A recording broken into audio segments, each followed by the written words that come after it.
Hi everybody, I'm Emma and I'm Miss Farmington City's 2019. Today we'll be reading Chapter 5 of The Mouse and the Motorcycle, Adventure in the Night. When Ralph had mastered riding the motorcycle on the threadbare carpet, he went bumping over the roses on the less worn parts under the dresser and on the bedside table. That was fun too. "Hey," whispered the boy, "come out where I can see you." Ralph shot out into the moonlight where he stopped, sitting on the motorcycle with one foot resting on the floor. "Say," he said, "how about you let me take her out into the hallway, just for a little spin to see how fast she'll go." "Promise you'll bring it back?" asked Keith. "Scout's honor," answered Ralph, who had picked up many expressions from children who stayed in 215. "Okay, I'll tell you what," said Keith. "You can use it at night and I'll use it in the daytime. I'll leave the door open an inch so you can get in. That way you can ride up and down the halls at night." "Can I really?" This was more than Ralph had hoped for. "Where do I want to start?" he asked. "Someplace where the maid won't step on it," answered the boy. "That's easy. Under the bed. She practically never cleans under the bed." "Yes, I know," agreed Keith. "I looked. There are lots of dust mites back there." "Please," Ralph was pained. "Oh, sorry," said the boy.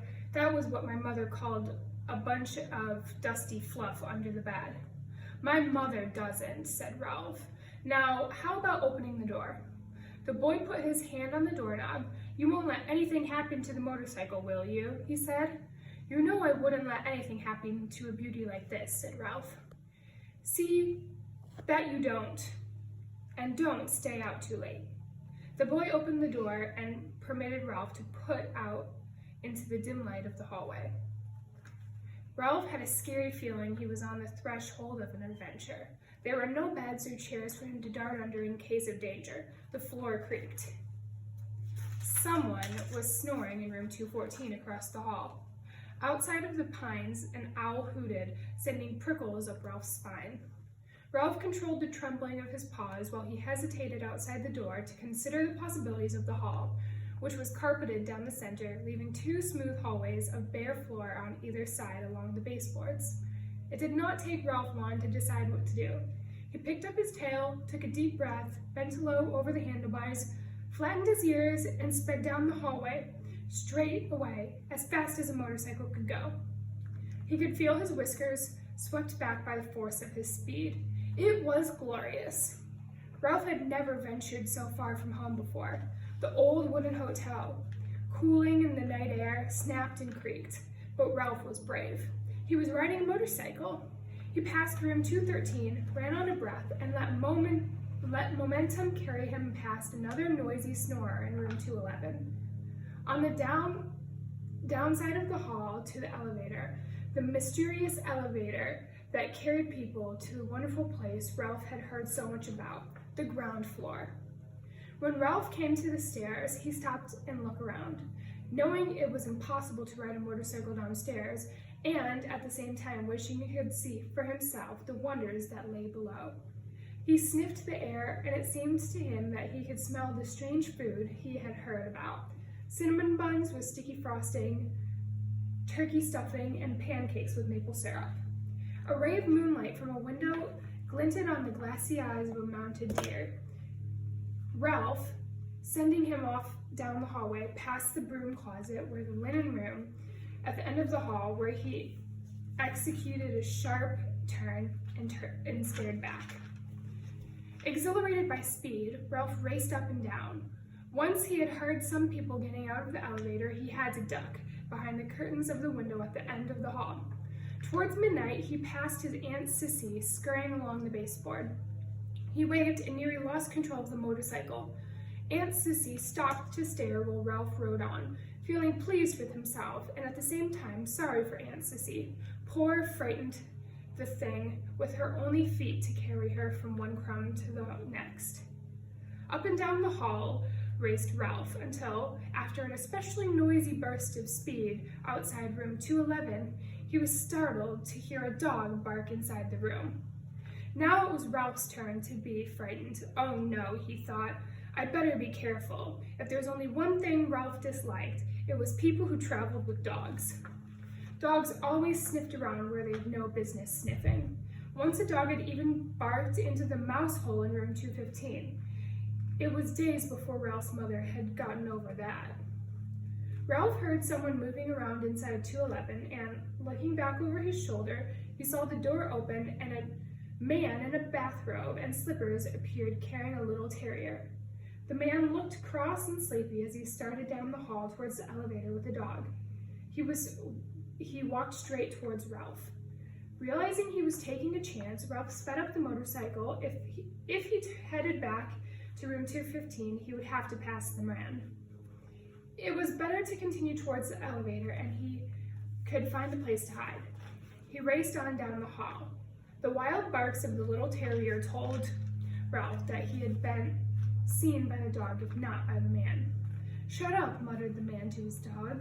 "I'm going to have to walk you. You don't have to wake up the whole hotel."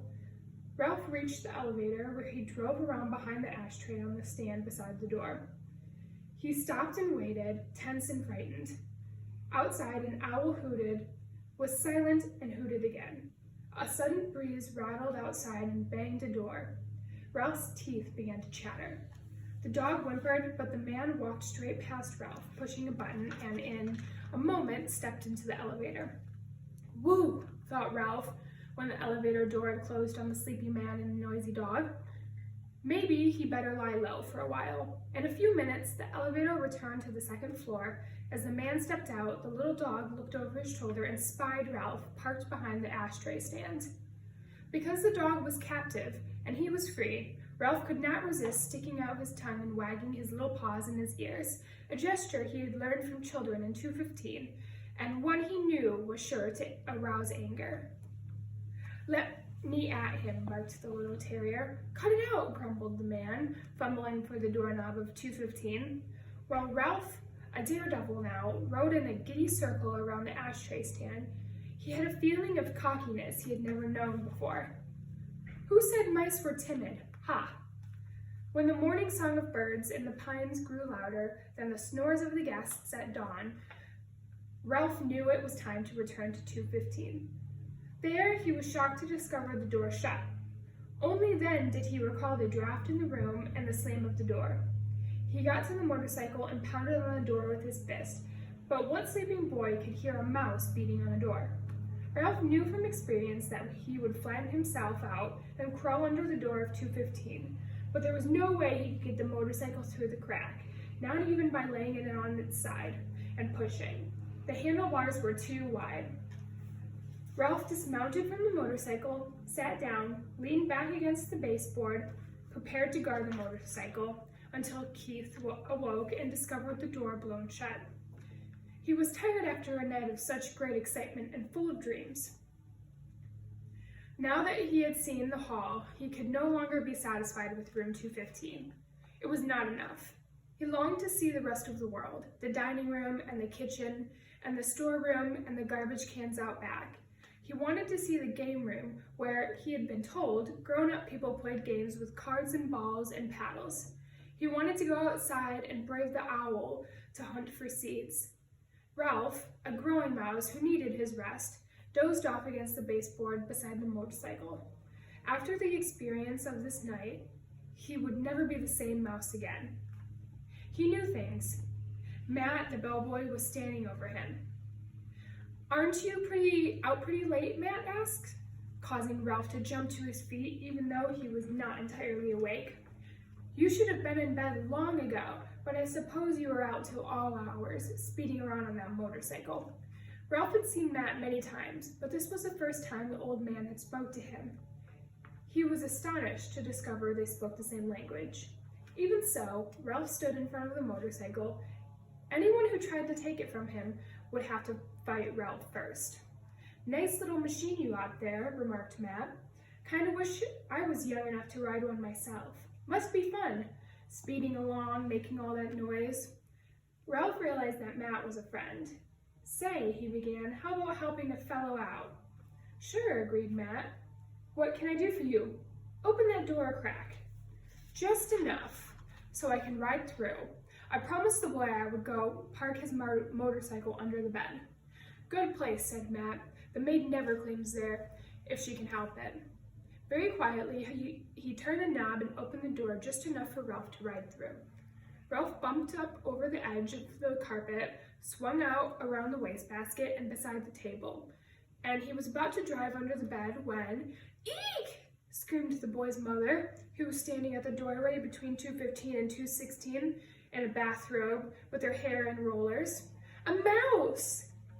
Ralph put on a burst of speed and shot under the bed. "Where?" asked the boy's father, coming in from room 216. "Under the bed." "I'll look, Mom," said the boy, jumping out of bed. Keith's face peered under the lifted edge of the bedspread, where Ralph sat trembling on the motorcycle. The boy held out his hand and beckoned. Ralph understood. He dismounted and ran up the boy's arm inside the sleeve of his pajamas until he came to the crook of his elbow.